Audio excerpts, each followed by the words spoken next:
I'm author Talia Carner, and you are watching The Artist Forum.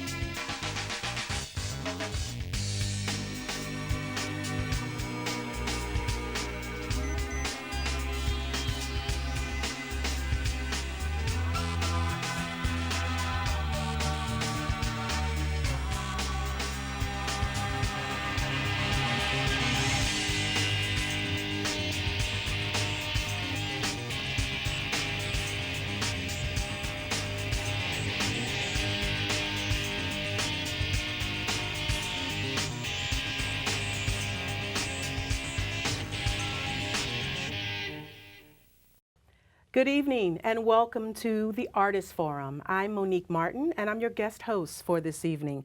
It is my pleasure to welcome author Talia Carner. Welcome. Thank you, and I'm honored and delighted to be here. So we're here to talk about your fourth novel, Hotel Moscow, which we know we've heard so much about current events in Russia, not just in the last year or two or decade, but for decades. It has a lot of textures, art, culture, intrigue, mystery. Can you talk a little bit about what seeded your process in creating this novel? It has a bit of, unlike your previous three novels, a bit of personal journey in that as well. Can you talk about the beginning seeds of your travel to Russia and how that informed this process? Yeah. In 1993, I was running my own business. I was a consultant to Fortune 500 companies and a volunteer counselor for their small business administration, specifically for women's programs. And I was asked by the U.S. Information Agency to go to Russia to teach business to women. That was May 1993, and I had an amazing experience. I was awed by these women that I met. When I was asked to, again, 6 months later, to go, I was delighted and went. Unfortunately, I landed in Moscow 2 hours after the uprising of the Russian parliament against Boris Yeltsin had erupted. Mm-hmm. And I ended up finding myself following some of the programs that I was set to do, but at the same time, I got caught by this uprising, was on a run from the militia, and was threatened with jail. Mm. So I had quite a harrowing experience. Quite a departure from what you intended. Of course. Right. And luckily, after 3 days, the uprising was quelled, and the American embassy reopened. Their embassy was situated 2 blocks away from the parliament where the tanks and shelling was taking place. So they were hiding in the basement without a change of underwear. Mm. But luckily they reopened with a skeleton staff. I made my way there. I stopped a private car in the street, and I had somebody write in Cyrillic, the American embassy. And I gave him that note and $5, hoping he wasn't going to take me elsewhere and rob me, because obviously I was an American with a lot more dollars, and took me there. And they whisked me out of the country on the first flight out. Wow. So on your first trip, you went to teach women entrepreneurial skills, and that's a broad term. What specifically were the women doing prior to your assignment, and what was your focus with the women? Yes. I've never met so many educated women as I met among those Russian women. More women doctors in one day in Moscow than I ever met probably in my life, and definitely more women bridge engineers in St. Petersburg that I've ever met in my life. Mm. Actually, I don't think I've met another female bridge engineer since. Wow. Yet, with the fall of communism, all laws were obliterated off the books. Jobs were being cut. There were no laws, so Yeltsin was trying to pass many laws that year. He passed about 1,400 new laws, not always corresponding one to the other. And one of them, for example, was that all available jobs should be given to men. So not only women were running their households in a country where the life expectancy of men was 57 due to the malaise of alcohol, but these women who usually took care of an elderly parent and a child, the child was no longer getting the lunches at the school. There were no longer cafeteria lunches in the factories. You wake up in a country that has no laws, which is hard for us to imagine, because we see today, in the past several years, different countries where dictators were removed in one way or another, and we say, oh, great, now it's democracy. No, the next day there are no laws. So there's that transition period. It's a chaos. So these women needed to start their own businesses, but they had what I would consider an American 5-year-old sense of market is better than what these women had. Because even our children have a little lemonade stand, and they know they have to try to appeal to customers. They try to sell, they need to smile, they need to do something in order to move their lemonade. But these women have never learned that. And actually it was everything, capitalism was a dirty word. So they had to do a psychological change as well as learn the practicalities of what does it mean to plan a business? What does it mean to run it? How do you get customers? So it's quite interesting that you say your experience is they were highly educated, but the entrepreneurial piece of it was missing. And how responsive were they to some of the initiatives that you and the group presented? They were desperate. They were desperate. They lost everything. They lost even the representation in the Duma. They lost the minimal health care that had been available in a country that never had aspirin in a store. So I don't even know what kind of medical care they did receive, but it was gone. I mentioned school lunches. They depended upon it, because in the communal apartment where 5 to 15 families lived together, all sharing one lavatory, one shower, and one kitchen, you couldn't really cook. So my next question is 2 parts. One is, would you consider this book historical fiction?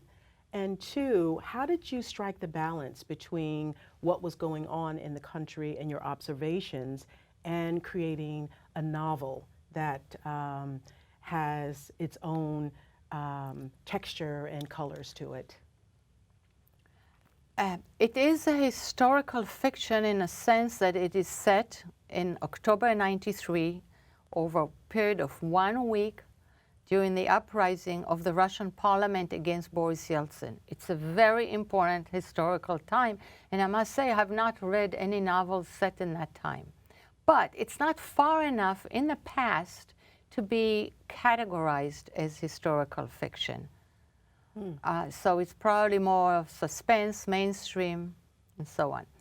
In terms of striking a balance and how to get into it, I always like to go into the protagonist's thoughts, crawl under her skin, actually, feel what she feels, see what she sees, hear what she hears, and therefore learn about the events as they develop the way she learns. I don't come in as the author, I know everything, now I'm teaching her. No. She and I learn the story together. And that is also the journey that the reader can take with me. And I think it makes it more interesting. Can you share a little bit of the book with us and read a little excerpt for us? Thank you, with pleasure. I will read from a part pretty early on. Brooke has just landed in the airport in Moscow, and she got stuck right in the jetway. They closed the door on her. And finally, a soldier shows up to open it, and he says, "Come." His pronunciation rhymed with "pom." "I'm going to the luggage area." She pointed at the sign. The guard waved toward the opposite direction. "What now?" she asked. He jerked his head to the left and began to march. This was all wrong. Should she follow or defy him? Either option was equally alarming. He led her into a windowless room where two uniformed men perched on desks were chatting, their heads shrouded in swirls of cigarette smoke. The guard uttered a quick sentence in Russian. "This is a huge mistake. I must join my group," Brooke enunciated each word.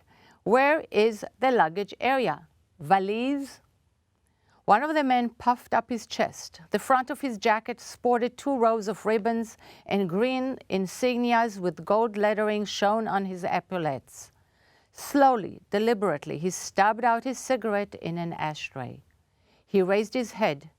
He was handsome in a fierce, dark, macho way, the kind of man some women found attractive and therefore made him believe he was irresistible.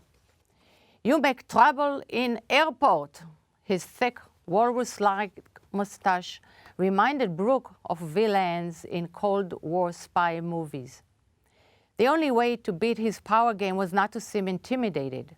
Brooke's height allowed her to meet his gaze, yet her voice quivered as she asked, "Why am I here?" "What there?" His chin cocked towards her purse. She squared her shoulders. "That's my handbag." He reached for it. She recoiled. "Who are you?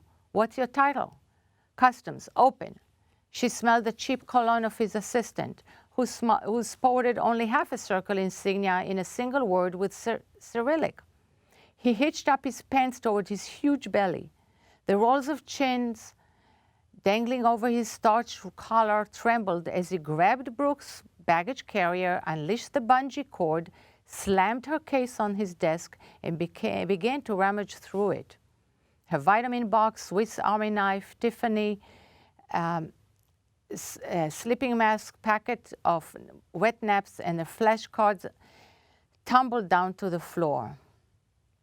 The first officer turned over her purse and emptied on her desk. The men's thick fingers searched the seams of her bags, tapped and squeezed their sides, and unzipped each pocket.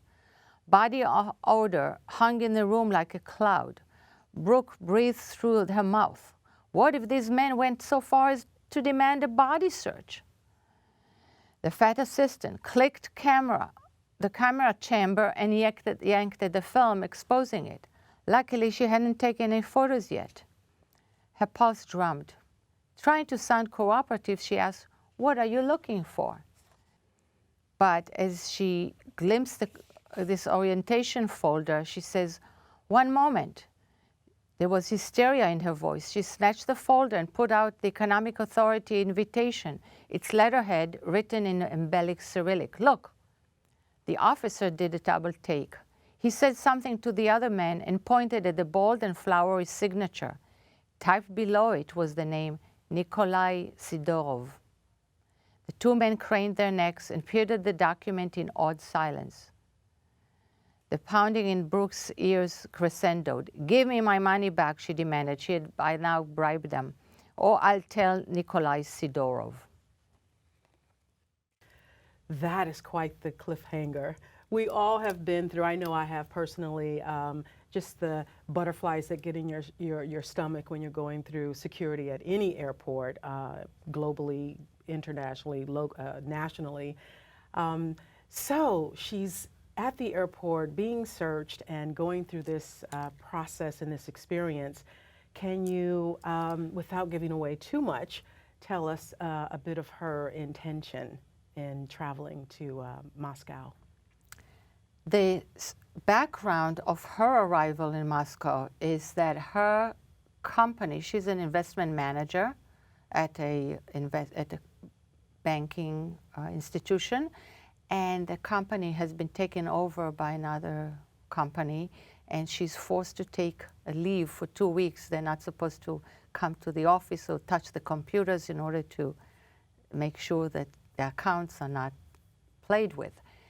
And so she, in the last minute, joins this friend of her who has this mission to Russia, and she gets a visa very fast by this powerful man who's invited the group. And here in this scene, she first sees his name and the reaction that the officers, the customs officers have towards him. By that time, I skipped over how she bribed them already, and also they still wanted her to go to that little room in the back, and she didn't think she was going to ever leave the airport after that. So we have an introduction to Russia where she thinks she is going to learn something about the country and save her job. It's also the Jewish aspect. Russia has a very long history of anti-Semitism and pogroms that go back hundreds of years. And she believes that all of this is put behind. There's a new Russia, new country. She's optimistic. And the first thing that happens is this. And that's quite an introduction to Russia. Mm. What's intriguing is your point of listening to the voice of the character and how you go on this journey together, and so the story unfolds. And I hear authors talk about that a lot. Mm-hmm. And there are a lot of authors and aspiring writers in the Artists Forum family and our viewers. Can you talk a bit about what is that listening process of allowing the character to unfold, and do you self-edit as you go? What are some tips that you can give to aspiring authors? The way I write, and I don't say this is true for all I can't speak for other authors, but sometimes, like in a scene like the one I read to you, I close my eyes and I type on the keyboard. I just listen, I record what I see. And then I fix and edit, obviously. Mm-hmm.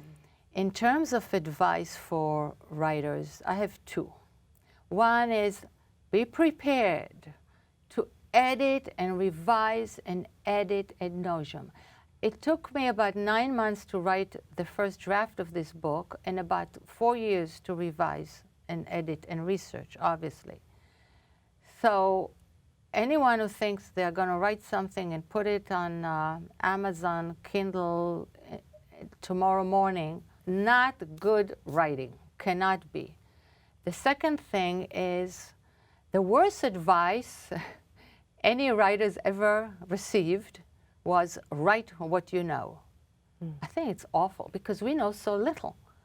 What I write about is what I don't know. It is the journey of discovery, the research. Yes, it takes a long time to get the nuances. I interviewed many, many Russians for the nuances of their lives in order to understand what it was to live. Some of my minor characters live in communal apartments. What does it mean that it's a hell of a living if ant-hills of families together? It's more like a life sentence without parole. Mm-hmm. Because they have no choice, with enemies, with people who just want your space. Everybody's so squeezed together. So yes, you don't know, just do your research. Mm-hmm. And learn something new. That's an interesting perspective. I've heard the advice that you say do not follow many times of write what you know. And would you say that that works as a beginning writer, or you should go into this, any writing endeavor, challenging yourself to write about something that you do not know? I personally think that we just know too little about one subject. So most writers who think they write only about what they know, what they do is fictionalize their own lives. And then they have a problem with this aunt and this neighbor, and they are one book writers. Yes. Because they know nothing else. Mm-hmm. So I suggest write what you don't know. So what's up next? This is your fourth novel. When you are writing, and you said this one took you about 4 years from the seed of the idea, do you write, are there other ideas that are coming? Are you starting other novels during the process? And where are you now that this book is going on tour, and are you thinking about the next? Have you started the next book? First of all, it takes me about 5, almost 6 years beginning to end on a book. For every novel, that's every your one process. of my novels. But sometimes they get cut off because another novel gets published and I'm off of the computer for a little while, or a year. This book tour, I have speaking engagements going into May 2016. I encourage our viewers to look on my website and my schedule and come hear complete presentations.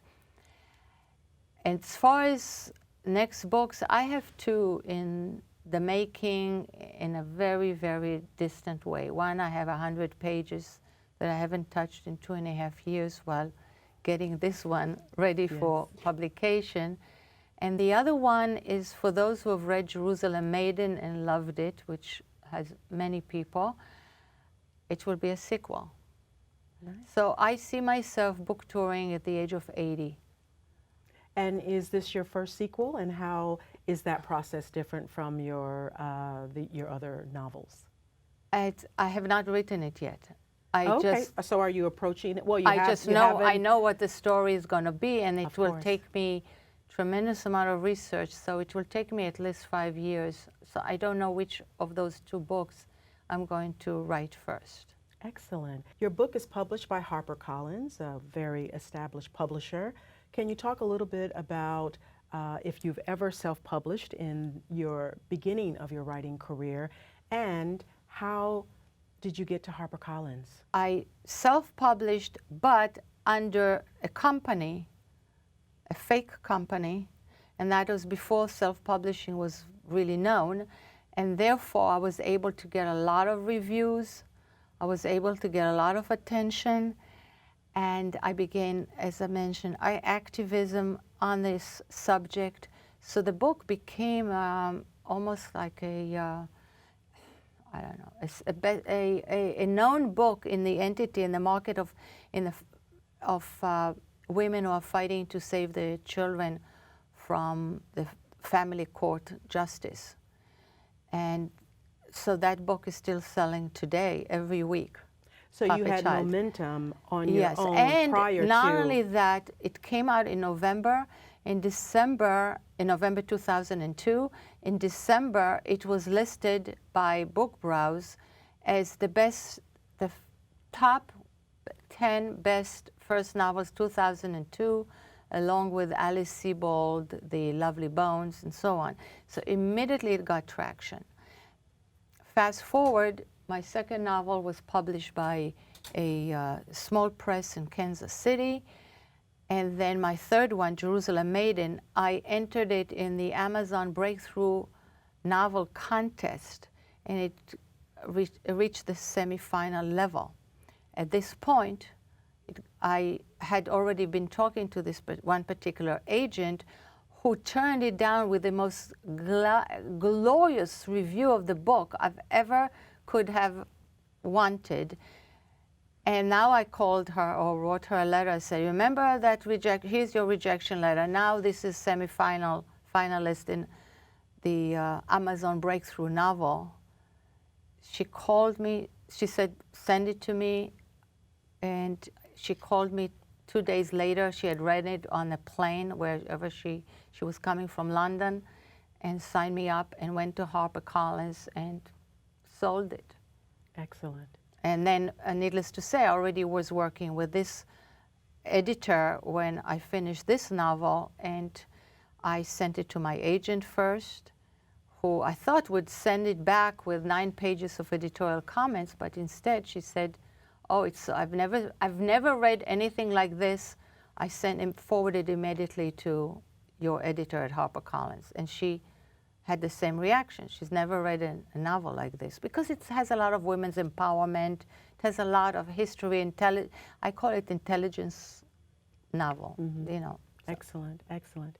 What is your advice for aspiring writers that are looking to connect with and be published by such a renowned publisher as HarperCollins?